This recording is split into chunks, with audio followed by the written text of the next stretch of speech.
This is the making connections in a hostile environment. We should probably at least just say our names quickly a Okay. minute before, Well. for people who watch this online later. Okay. Well, I'm Dan Gaynor. I think Rob sucks me into this one because I work part-time for Fox Opinion, and I usually get involved in the sort of any of the censorship stuff. And Dan's pretty much does whatever I ask him to do. Yes, which I'm is- Rob's flunky. so I And appreciate that. designated cleaner of the con suite. Yep. Yeah. Even things he wasn't asked to do, he does. So I'm Robert Cruzy, founder of BaseCon and author of a bunch of novels. I'm Hans Schantz, a scientist, inventor, and author. I'm Vanessa Landry. I'm a computer programmer, a book cover designer, and creator, and She's working on Iggy. I'm working on Iggy with her, and I'm sort of almost internet famous on Facebook. Almost. Okay. So That's okay. We have one more. No, nobody loves me anymore. sorry. It's all right. It's all right. uh, I'm Jamie Wilson. I'm the publisher at Conservatarian Press, and Vanessa and I are both here to talk about Iggy, which is a marketing database that I hope will be very, very useful for everybody. That sounds cool. All right. So since it's about this is the most friendly environment any of us ever get. Mhm. The real world, not the same. So, I'll start off with an easy question. I will start off with Rob because it's appropriate because of all the stuff that he's been doing. How have you effectively worked with any other sort of right-leaning creator, and other than BaseCon? Man, in what sense are we talking about? Because I've worked with cover designers and other writers. I did an anthology that you were a part of, Dan, and several other authors here.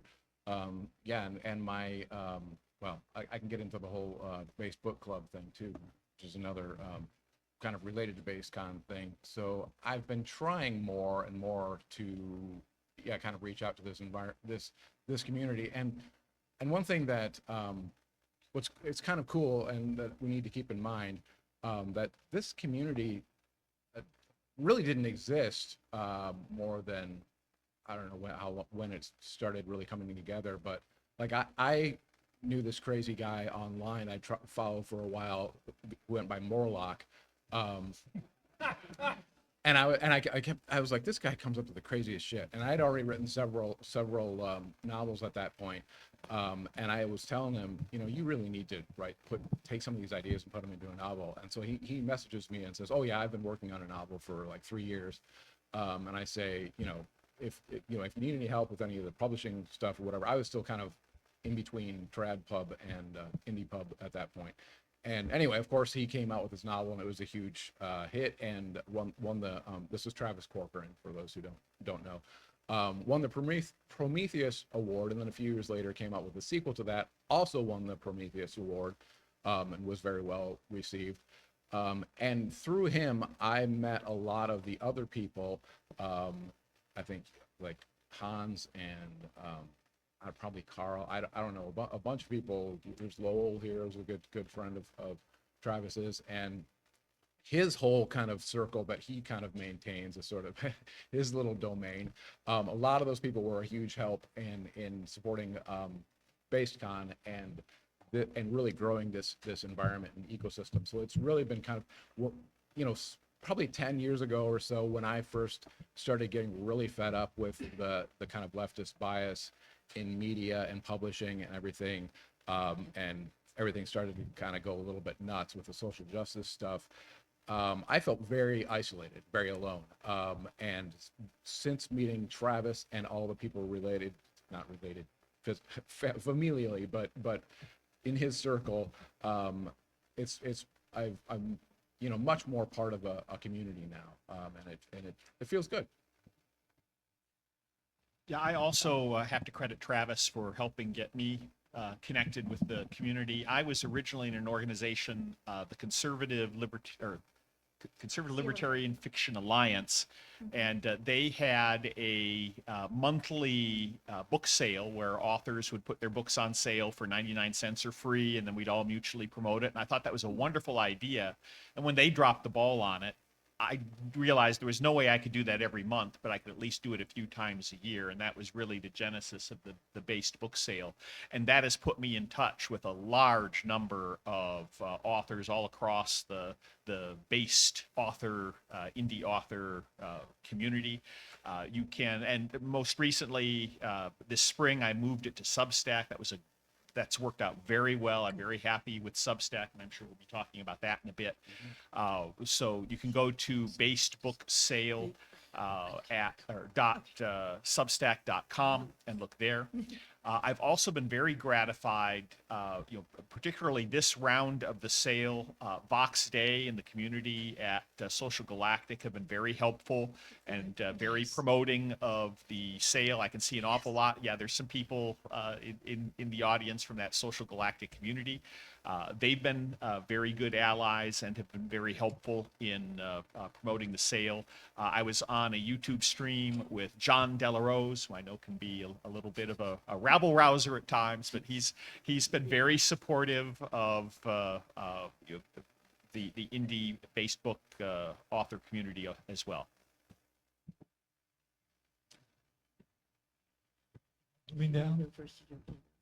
You go first, Oprah. That's kind of wide. Mhm. Okay, my name is Jamie Wilson. I've been involved in this community for, gosh, well over a decade. It started when I threw a book against the wall for the last time. I was just so sick of seeing so much woke garbage in it. This was in 2012. And it was just a romance. It didn't have to have all this stuff in it, but yet they had to put it in. And I was like, surely there's something better. So I started going around and looking around. There was nothing. There was nothing for us. There was nothing out there that ruled out putting that stuff in. So I got the bright idea of buying the domain name conservativefiction.com. And then people started coming and asking me what I was going to do with it, which of course I had no idea.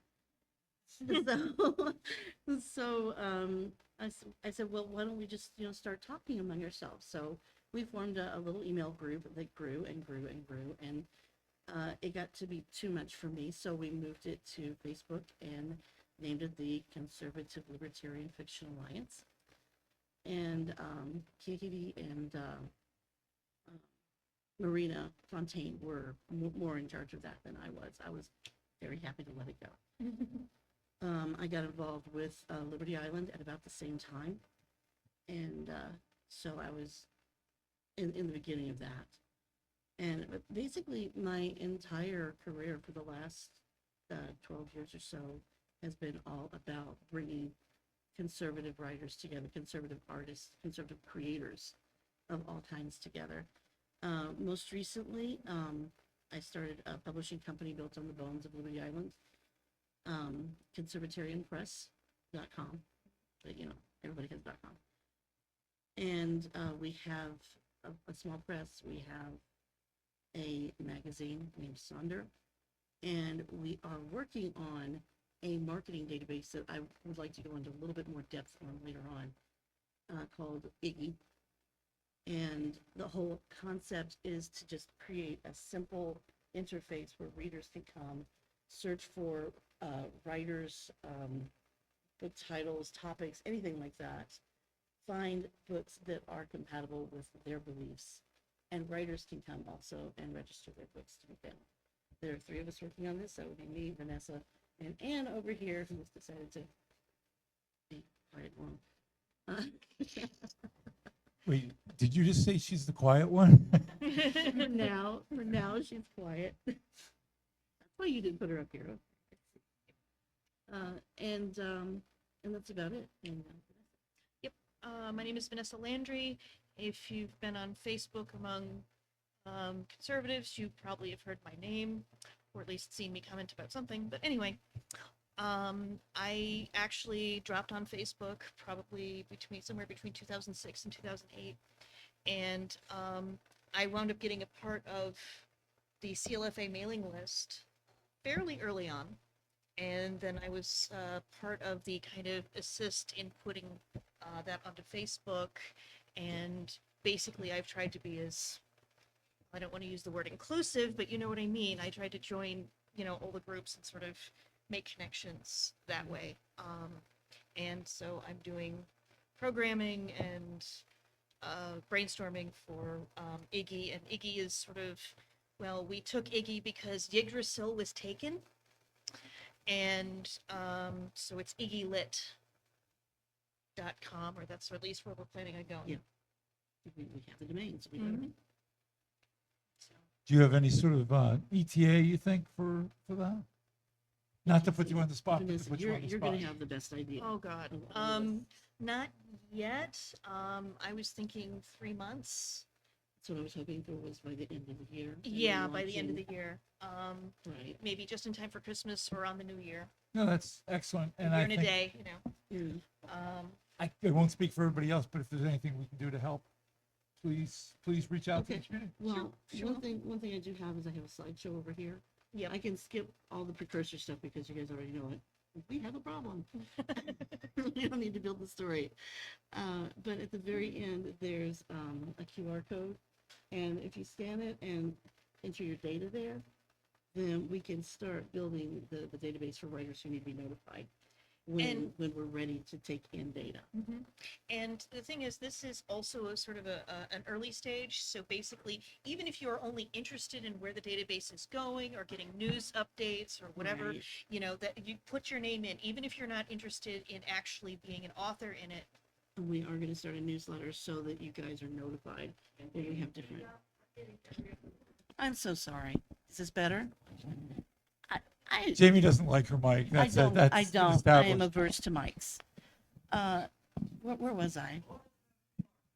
QR code. At the very end of the slideshow, there's a QR code.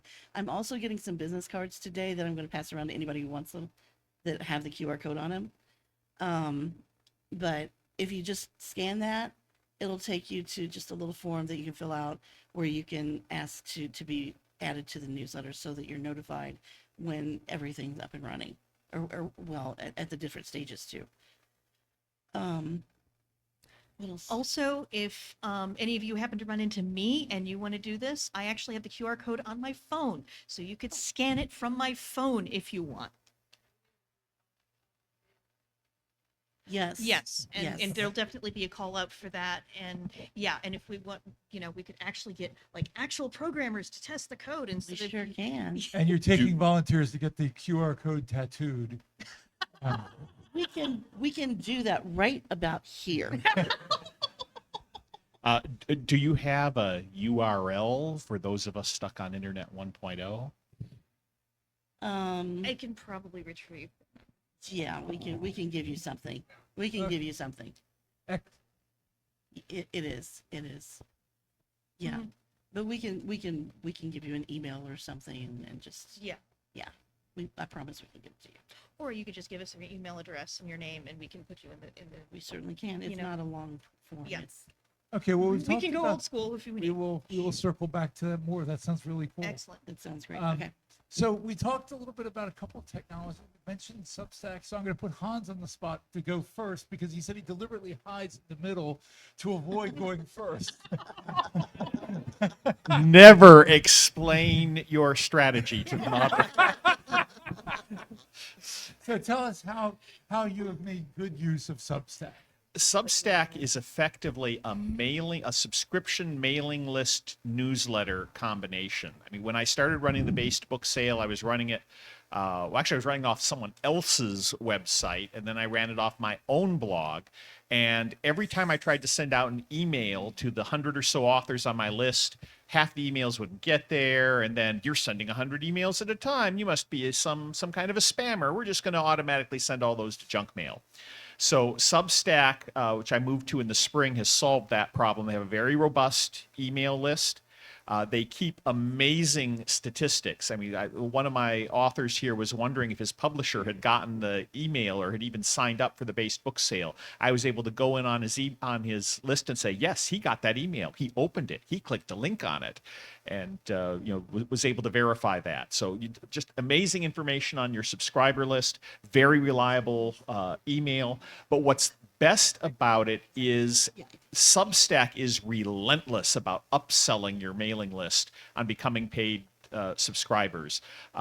They haven't quite, I don't know, they probably do cross over into being a little obnoxious for some people, but I appreciate the fact that when I sign on as a user of my own mail list, just to see what the experience is like, every month or so there'll be well, would you like to upgrade to a paid subscription, or would you like to subscribe to someone else's Substack? They do a good job of exploiting network effect. So if you need a reliable email platform that you can monetize, although it is through Stripe and that's the only option, so far that's been okay and pretty reliable, but that is a point of vulnerability.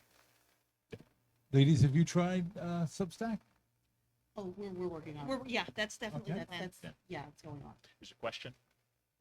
There are questions.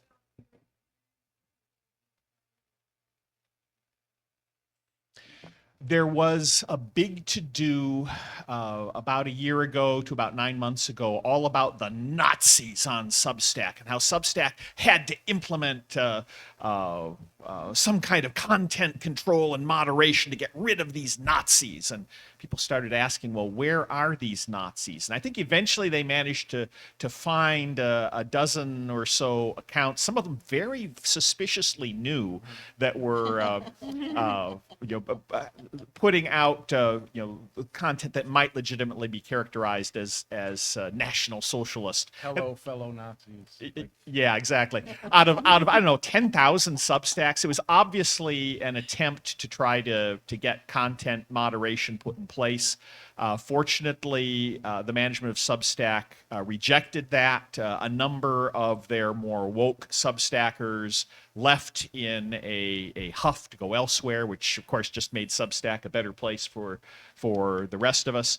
So at least so far, Substack has been a good, at least neutral platform for people to operate on. Yeah, and to add to that, I mean, there was very clearly a media campaign to go after Substack. Once people who are prominent, and that's a couple different supposedly neutral journalists that were making a lot of money on Substack, the very obviously non-neutral journalists went after them. So that's what spawned this. Well, it's amazing. People go to Substack to get non-conventional viewpoints, but there are a few just conventional talking head people who are mostly in Washington Post or New York Times, who have vast, huge subscriber bases, the most popular Substackers. You take a look at their posts, and some of the guys with 1,000 subscribers are getting a lot more feedback on their posts in their community. So a lot of that looks like it's manufactured or astroturfed. So, and I'll just keep moving down the line. So I know you all said you make good use of Facebook, and obviously you're moving into database land. Thank goodness. Yeah. What other technologies either do you like to use that to communicate to our world, or have you seen other people use that you think we should? Well, I don't think I need to mention, X, formerly known as Twitter. I've just moved there recently because I have trust issues. You and everyone else here. Yeah, and so I am there, and obviously Substack. It looks like it's done really good things for a whole lot of very different people. I mean, there's this kind of weird asymmetry in that there's the people who are like, oh, we can't have you people who don't have any, who are intolerant and blah, blah, blah. And yet you look at the people they're going after and it's like, they could be anything. I don't know if anybody was familiar with Mastodon, but Mastodon was basically eating itself because they were going down in a classic purity spiral. And So, I've also been using Discord. And Discord is handy because you can cover a whole bunch of stuff on one server, and that you basically control your own server. That's actually fairly handy. I don't know where they're put. I don't know, where on the cloud they might exist, but they seem pretty stable so far. And I wonder if that's just because of how ephemeral they are. That people can say, oh, well, we can just create a different one, and if things are causing problems, you just shut down and just create another server, and maybe that's somewhere else. And we don't even know. So I think Signal, sorry, that, and They're more tool. yeah, it's more of a tool than a platform, and tools are, I don't know, they're handier than platforms. I think platforms are kind of clunky, and I mean, considering the problems that Facebook is having right now, where it's not even that they're, horrible Zuckführer, censoring assholes, which they are. Don't get me wrong, and I think that's a horrible thing. But the problems that they're having is only partially that. The other problem is that their platform is so huge. There is so much code that the code pieces are actually fighting with each other, and people who are using the platform are basically just, the casualties in all this. I mean, one of the most documented problems that wonderfully illustrates this is, for example, if you have a bad internet connection on Facebook and you post something on Facebook, what'll happen is that this little helper program will come along and say, "Ooh, you're having a bad connection. To make sure that your post gets on there, I'm going to post your post about 50 times." And there's another helper program that says, "Oh, they're doing this, so I'm going to stop it after 2." However, those posts happen so fast that they attract the bot reaper, okay? The bot reaper who's like, "Ooh, you're trying to post something 50, 100 times, so you must be spamming. So therefore, I am going to send you to Facebook Gulag for an hour." Because that's the classic way to deal with bots. You're not necessarily going to know. But, and the thing is, if you're an actual person, you're not going to figure this out. You're just going to be, as soon as you show up on Facebook even, it's going to put you in the gulag. And if your internet connection is still bad and you try to get out of the gulag and actually use Facebook again, it might put you right back in there for, 2 hours now, because it's punishing the bot. And this is just something that I figured out from observing how Facebook works. I haven't even looked at the code, and I'd probably be in jail if I did. But anyway, so yeah, Facebook, the platforms are actually kind of too big and clunky at this point. And on top of that, it's just super easy to censor people. So the smaller, more decentralized groups, I think, is better. And I come at it from completely different ends than I'm sorry. I come at this from a completely different end. I don't do big picture. I look around for smaller people who look like they're the center of something. And then I go and just talk to them personally and try to bring them into whatever it is that we're doing. That's how I built the group that turned into the CLFA to begin with. That's what I do today. And I'm finding more and more of those little groups that can be drawn in, and they're delighted to find the larger groups that they can communicate with. I think over time that'll be pretty effective. So, Well, I've forgotten what the original question was. other technologies So that either you've used or you see other people using. I think we should. So this is maybe a little bit in the weeds, but so I've pulled back pretty much from all social media except for Twitter. I still call it Twitter because I hate the new name. So it's Twitter to me. And then although I have been using Facebook lately because I've started this facetious campaign for Kamala Harris. Because it's But that's because you're just annoying your brother. right, mostly because I love annoying my brother who just goes insane. And how do we find this so that we can promote it too? You just it's just my personal Facebook page. I've just started. I first started posting every negative thing I could find about Kamala Harris. I know it's supposed to be like Kamala, Kamala. Yeah, Kamala. Kamala. I She say can't even Kamala, pronounce her own just like name I say properly. Twitter, because I don't care. So I started posting every negative thing I could find, because obviously there's a lot. And then I pretended to have this conversion where I'm like, wow, now I'm a big Kamala fan, and so it's hilarious because you can do things like, let's all name our favorite accomplishment of Kamala Harris, or let's all name our favorite policy that she's announced, things like that. And so, and that's fun, and that's an aside. So I don't really use social media except facetiously. I also like the idea of like tricking the algorithm into, because now like Facebook at some point is gonna think I really am, because it's the algorithms are not smart enough to know that humans are being facetious. Most of the humans are. So I've got this whole other kind of identity that I'm working on building in Facebook. So that when the purge happens, I can be spared.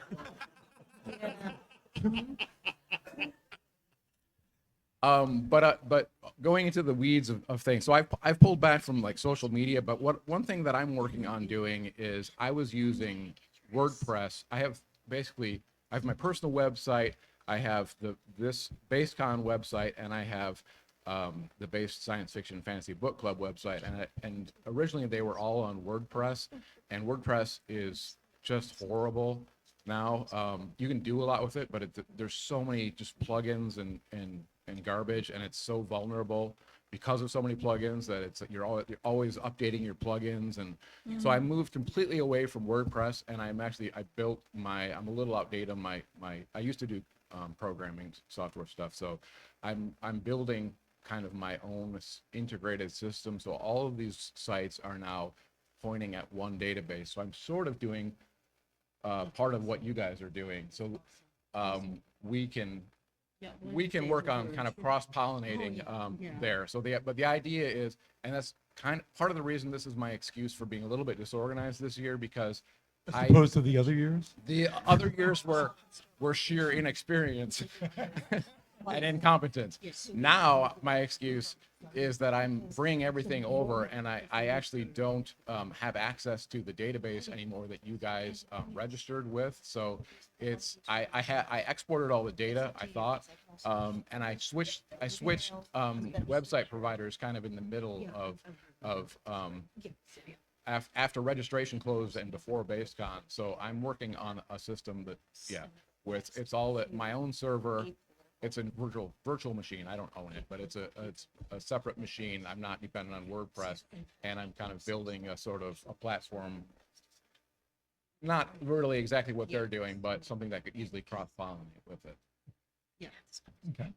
So why don't we start now, moving on down. Vanessa, okay, especially you're trying something new. You're trying, you have the database. You've seen, so that means you've looked around and seen what's being used elsewhere.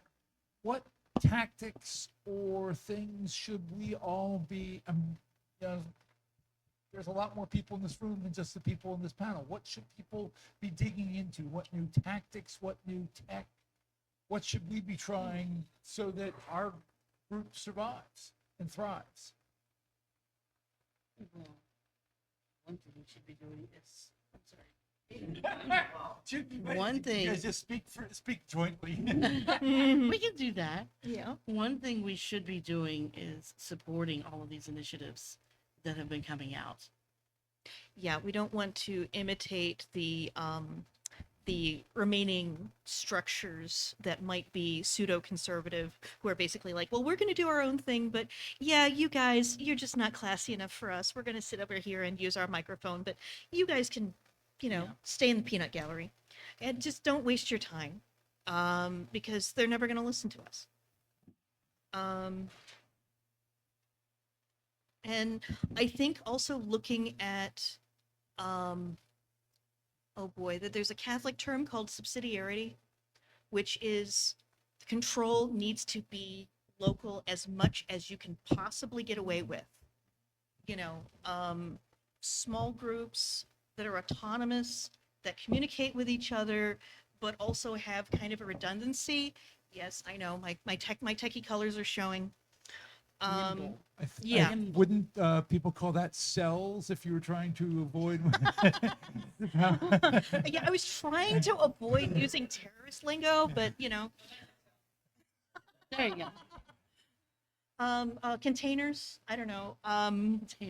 Containers. Small groups that can hide out from other people. Is that what- Well, no. Part of it is Paranoid. it is not so much hiding; it's avoiding being co-opted because the people Yes. who Yeah. are trying to control society, co-opting is their best skill. Yes, They have yes. no others. They are so Absolutely. great at moving into any not explicitly political or viewpoint centered organization and shifting it into their viewpoint. Yeah, that's That is exactly what they do. And the best way to avoid those things is actually to look at, some of the problems with internet security. But, so the principles are, small And also to and know branch each other. out and yes, and get to know people, get to know your neighbors. Yep. It's almost like, defending your house. yes. You get to know your neighbors, you get, you have redundancy, you do, you basically are information prepping, I think is the best way to put it. So that's exactly in different words exactly how I feel about this, and the I think the key word to me is community. Our strength, what we have over the left and the crazies is if you look and if you've read a little bit about some of the stuff that goes on at like the ACLU or and other just left all the Greenpeace or whatever the leftist organization that you want to look at these days, there is so much there's the purity spirals and the infighting and backbiting and just it sounds like these places are just horrible places to work and they're terrible people being terrible to each other, and so they're kind of eventually kind of eating themselves. But what we have is very much a bottom up kind of thing where it's a bunch of people talking to each other, and then all of these initiatives grow up out of that. And so like for example, BasedCon was never about me having I joke Boz my con or whatever, but I mean, and I have to do it. I run most of the things, but the only reason this works is because of all you people, and you guys show up and you go, oh, there's a lot of cool people here, and then you tell your friends and more cool people come and everybody gets involved and interested. Me as much as possible, I and my ego are not involved in that, and the same thing with all the other initiatives. At least that's the goal. And so when I've got this database of authors and con registrants and stuff, and I've got all this data that I'm kind of assembling for my purposes, and I find out, oh, you're working on a marketing database over there. My thought is not, oh, they're trying to do the same thing I'm doing. There's overlap here. I need to like take their my market share from them. I'm thinking, no, this is cool because now we've got two kind of similar systems, but they're trying slightly different things than I'm doing. And also they're reaching a different group of people than I am with some overlap. And now both of our systems can cross-pollinate. And the goal, again, is not to build this empire of one thing with these two things glommed together and keep grabbing more and more things and then having a weak vulnerability at the top where somebody can come in and say, oh, well, guess what? Your thing is now my thing. Which is what the leftists, like you're saying, that's the only skill that they have, is infiltrating and taking over these things. They can't run anything. And So it's basically a rising tide lifts all boats. Right. So as long as we keep the focus on community and the bottom up kind of approach, and helping each other, a lateral kind of communication and not a top down kind of thing, then that's our strength. That's how we'll win. Well, and along that line, because Rob doesn't want to do the commercial, if you can afford it, sign up for Facebook, and either sign up as an author or sign up to buy it, because we've got it as much as anybody can afford it. Vote with your dollars. Support authors, support the content that you want to see, and then you get to see more of it. It seems like a really basic thing, and urge other people. You've all got lists, you've all got Twitter or Facebook or Substack or whatever. Use it. use your YouTube platform, use your, podcasting, anything to promote other authors as much as you can, because they're on your side. And they're not stealing. Everybody here reads books, and you'll read more books, so that's important.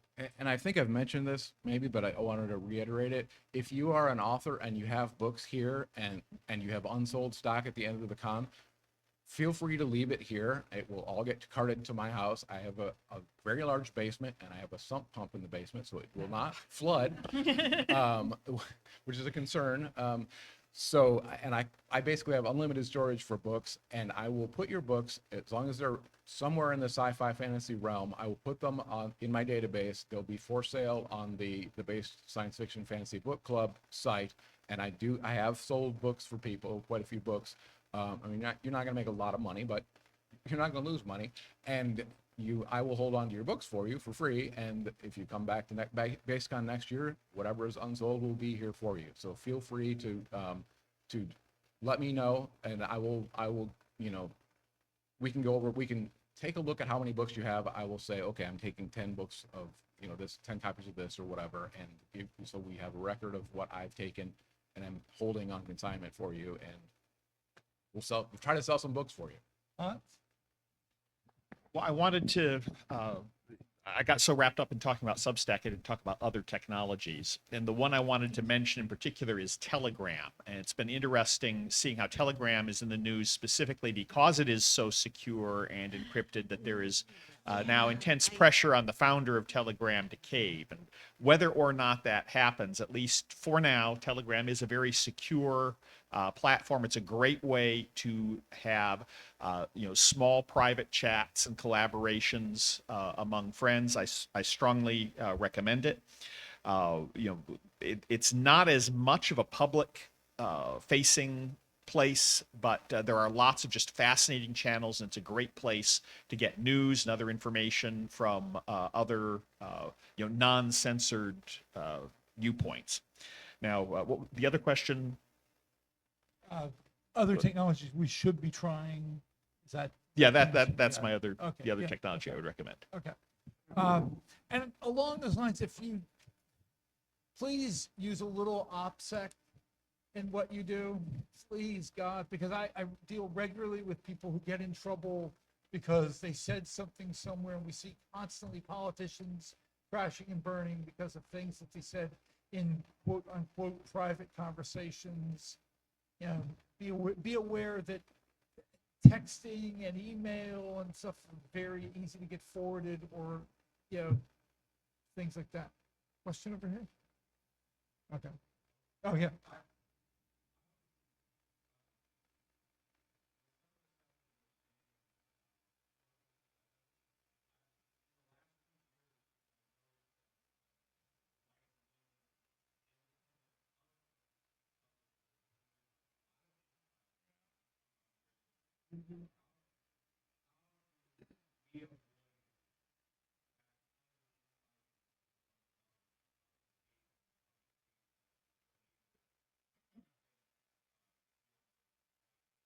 I think also there's been a lot of people attacking Eric July because he's making more money than anyone here in this room, and there seems to be a lot. I think it's a lot of jealousy, Yeah. and I think, but I'll use you like coughing boy over here, and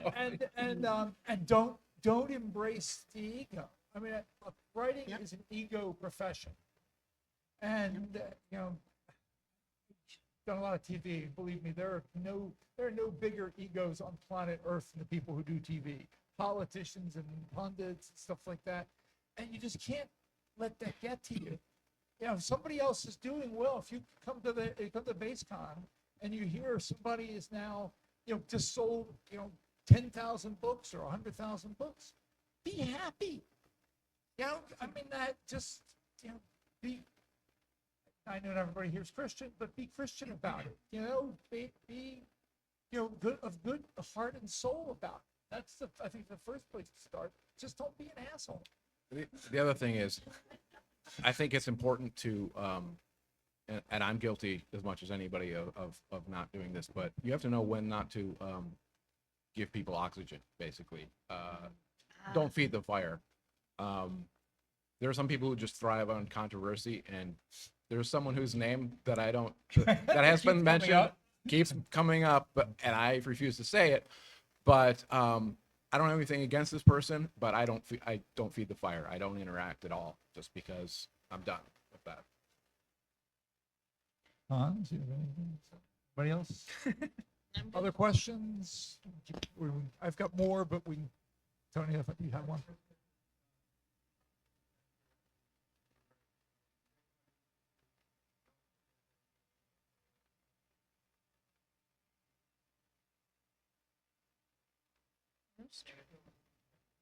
Don't know what that is. Tell us. Okay, so Yeah. no Sarah, no stir. But that takes to a question I wanted to ask. Okay, I hate to be the person who's the downbeat person, but we've all built on platforms, and we're very reliant, but really reliant on one. And if one platform goes away, we're all in deep, and that's Amazon. Amazon is no friend of ours. Jeff Bezos is certainly no friend of ours.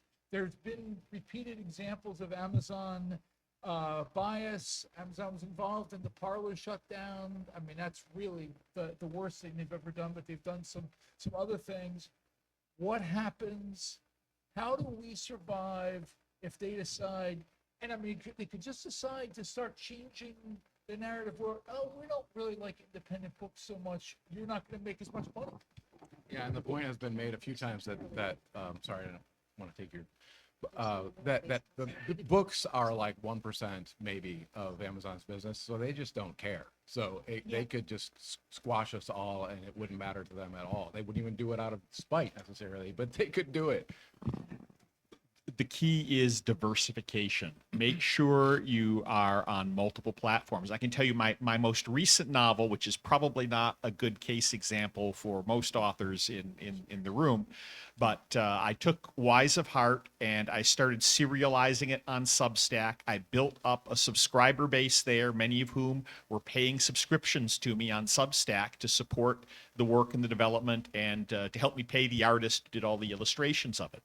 Then I did a Kickstarter, and between the Kickstarter and the Substack, I made far more from both. Well, most from the Kickstarter, smaller amount from Substack. Amazon's third in the revenue for me on the book. So if Amazon decides to get all hostile, I'm still going to be able to do launch books on a crowdfund platform, and still be able to do stuff through Substack, and I'll just start offering ebooks through my Substack account. So diversification and other revenue streams are essential. Didn't you get shut down by Kickstarter? That is the best thing that ever happened. Did you get the money you got from Kickstarter? Or? No. What happened is Kickstarter canceled The Wise of Heart. They approved it. They let it run to a few days before close. It had reached its funding goals. I was going for a stretch goal, and then a few days before close, they suddenly decided that this was inappropriate. And there was enough press and outcry for it that I had quickly moved to fundmycomic.com, which is a great independent crowdfund source. Highly recommend them. And we can talk. I don't know if this is the right place to talk about how you do crowdfund projects. We can talk about the pros and cons. And I ended up doubling the money that I had when Kickstarter had canceled me. So if you can get canceled and get some publicity, that is a potential great marketing opportunity. So if we're going to do it, Yeah. So along those two, I'm going to lead to my second commercial. My first commercial: anybody gets canceled, you get in trouble, reach out to me. You can give me a business card, reach out. I will make myself available, floating around here. I spent my whole second half of my career in conservative media. If I can't get somebody at Fox, or can't get them interested in me writing something, I also know other places can write about you and help you out. I could also talk to you about PR strategies, how to help it out. please keep me in the loop for things, because if it, I wrote about this last year, got some attention for some people, so I can do that with that. The other commercial I want to have is these wonderful ladies for working on this, and here is Well, and I do want to thank Dan and Fox News for covering my cancellation, and the Blaze Media also did. So there were a number of organizations that really helped spread the word.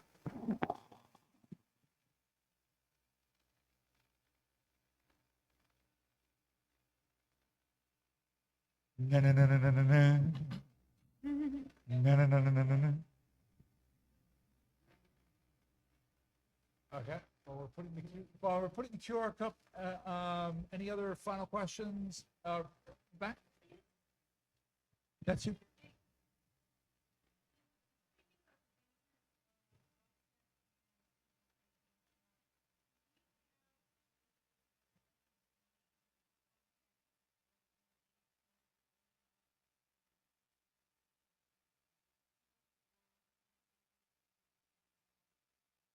I think that would be a wonderful thing for Rob to provide, along with social media, along with your social media, like your Twitter handle or your whatever, because I know I don't follow everybody here, and I would like to, and That- vice versa. That should definitely be optional, not just. Yeah. Yeah, Yeah, that's, no, that's obviously. the problem, is that everybody's somehow got to opt into this. So I have all this information. I can easily put it up on a web page, and I can even secure it so that it's only BaseCon members. But I would still want to get people to opt in, and that's always a little. Well, iffy, how about, so. since everybody is here, how about get people to opt out?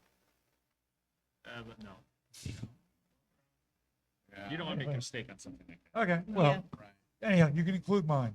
Okay, There you go. just gonna be Dan. I'm not sure. Yay!